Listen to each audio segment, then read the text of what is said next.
Kanda subscribe rero ni ya channel mwakunze ikunda kubagezaho amakuru ku gihe kandi ibagezaho amakuru wari utegereje kandi wari ukwiriye kumenya. Ni Claude nk'ibisanzwe rero channel ni ya yindi mwakunze kandi nayo itazabatenguha. Perezida Paul Kagame rero na mugenzi we wa DRC Felix Antoine Tshisekedi bahuriye i Doha muri Qatar.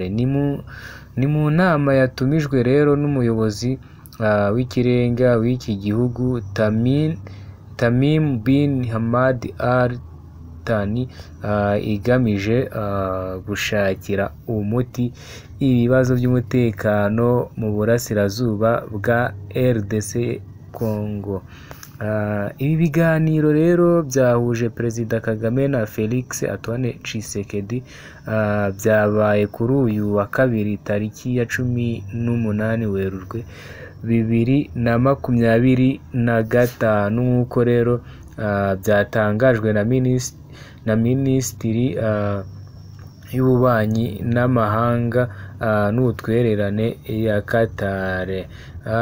Itangazo rero ryashyizwe hanze na Minisitiri w'Ububanyi n'Amahanga ya Qatar ku gicamunsi cyo kuri uyu wa kabiri, rivuga ko ibi biganiro bigamije gushaka umuti w'ibibazo bimaze igihe mu burasirazuba bwa Repubulika Iharanira Demokarasi ya Congo. Iri tangazo rero rivuga ko Perezida wa Repubulika y'u Rwanda na Perezida wa Repubulika Iharanira Demokarasi ya Congo Felix Antoine Tshisekedi Tshilombo bashimiye Qatar n'umuyobozi w'ikirenga w'iki gihugu Tamim bin Hamad Al Thani kubwo gutegura iyi nama yafashije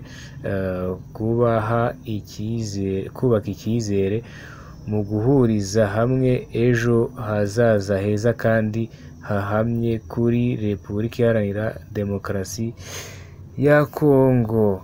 Ndabashimiye rero, aya makuru mbonye ntari nkwiriye kuyihererana, biba ngombwa ko nanjye nyabagezaho nk'uko nari maze kuyasoma ku kinyamakuru cyitwa Inyarwanda. Namwe bakunzi b'iyi channel rero yacu, nshimishijwe no kuyabagezaho, kandi munyurwe mukande subscribe, share, comment na like nk'ibisanzwe. Yari Claude, ndabashimiye. Munyereke urukundo mukanda subscribe nyinshi cyane munshimira kuri aya makuru. Murakoze, bye bye.